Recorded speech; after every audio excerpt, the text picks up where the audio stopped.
श्री स्वामी समर्थ. ज्या घरात मांसाहार करून दत्तभक्ती केली जाते तिथे नक्की काय होतं? दत्तभक्तीचा मूळ उद्देश हा आत्मिक शुद्धी आणि भगवंताशी एकरूपता साधणे आहे. श्रीपाद श्रीवल्लभ आणि श्री नरसिंह सरस्वती यांसारख्या दत्तावतारांनी आणि विशेषतः श्री स्वामी समर्थ महाराजांनी लोकांना अत्यंत सोप्या, प्रेमळ आणि थेट मार्गाने भक्ती करण्याची शिकवण दिली. दत्त म्हणजे केवळ एक व्यक्ती नाही, तर ते परब्रह्माचे स्वरूप आहेत. त्यांच्या भक्तीचा गाभा कोणत्याही बाह्य नियमांपेक्षा किंवा आहारापेक्षा अधिक मनाच्या शुद्धतेवर, श्रद्धेवर आणि आचरणावर आधारित आहे. दत्तगुरूंचे स्वरूप दिगंबरा, श्रीपाद वल्लभ दिगंबरा या नामस्मरणातून स्पष्ट होते. ते कोणत्याही बंधनात अडकलेले नाहीत. ते विश्वाचे पालक आहेत.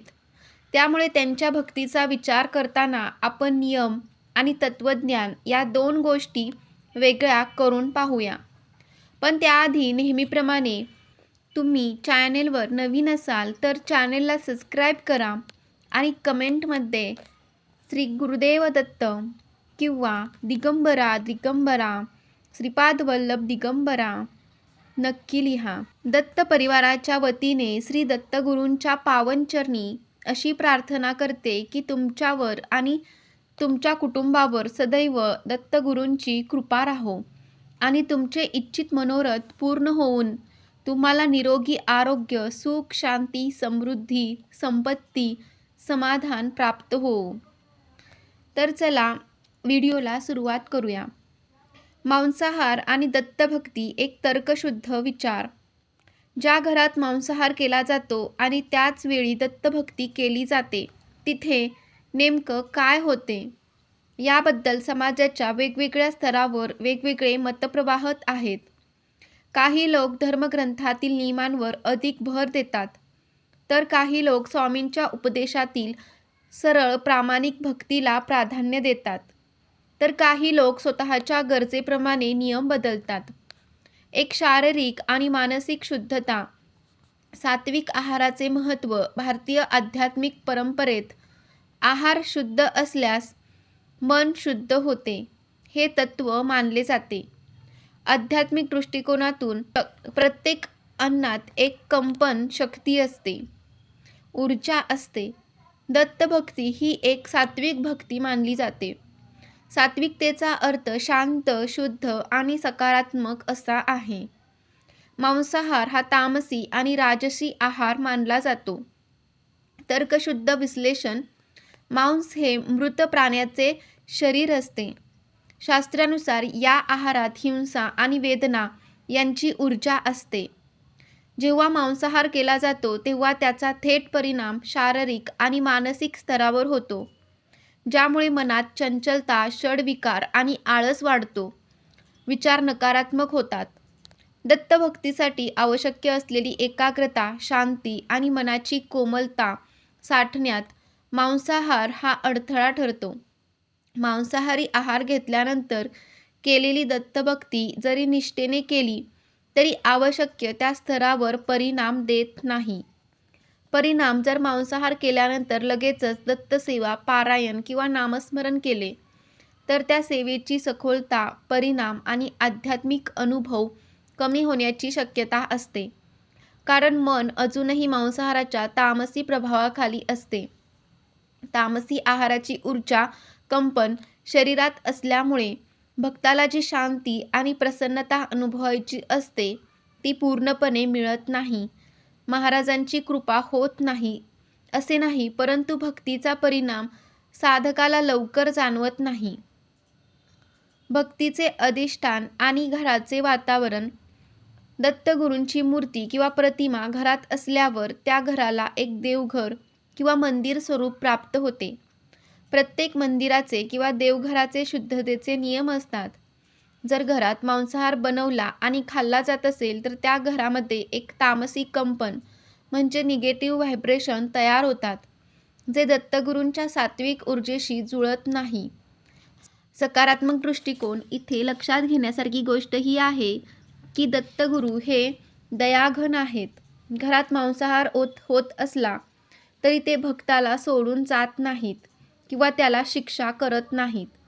उलट ते भक्ताच्या श्रद्धेची परीक्षा घेतात आणि त्याला हळूहळू योग्य मार्गावर आणण्याचा प्रयत्न करतात.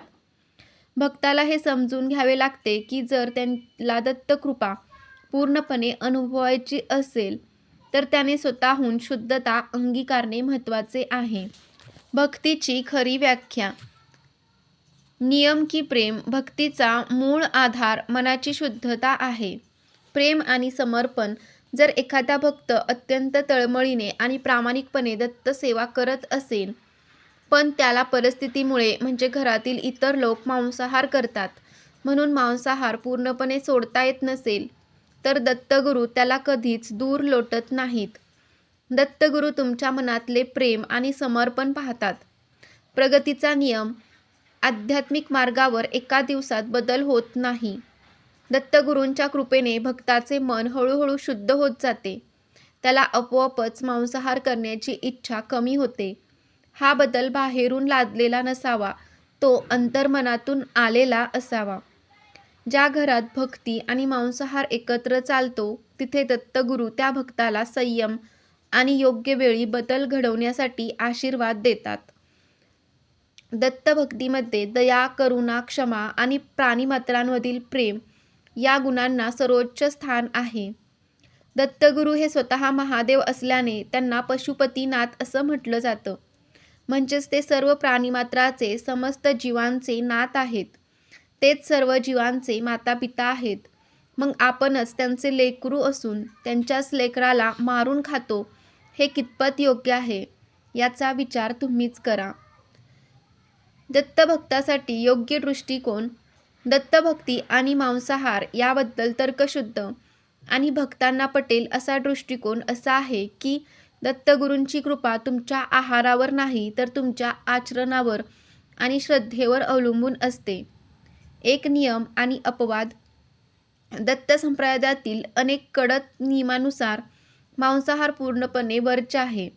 खास करून दत्त महाराजांचा वार असलेल्या गुरुवारी आणि इतर पवित्र दिवसांमध्ये मांसाहार टाळणे हे अत्यंत आवश्यक आहे.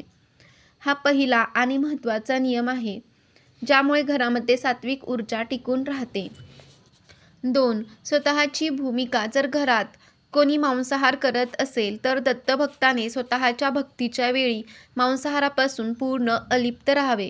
देवघराची आणि पूजेची जागा स्वच्छ आणि पवित्र ठेवावी.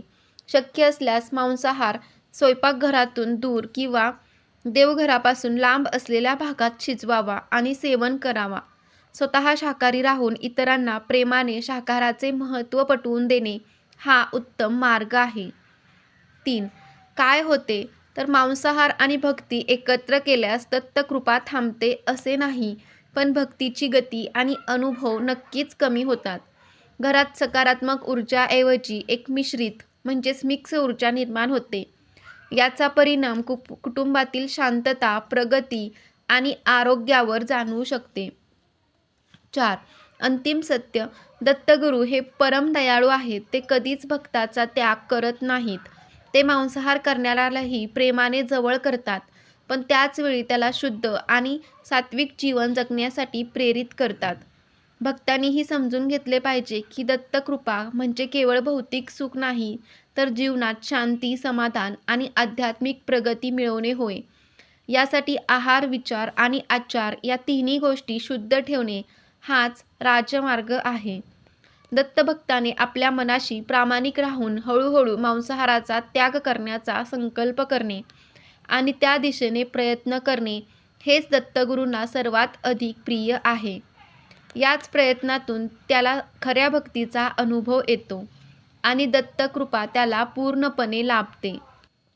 तर तुम्हाला हा व्हिडिओ आवडला असेल तर व्हिडिओला लाईक करा आणि चॅनेलला सबस्क्राईब करा. तसेच असेच नवीन व्हिडिओ तुम्हाला या चॅनेलवर पाहायचे असतील तर चॅनेलला सबस्क्राईब नक्की करा.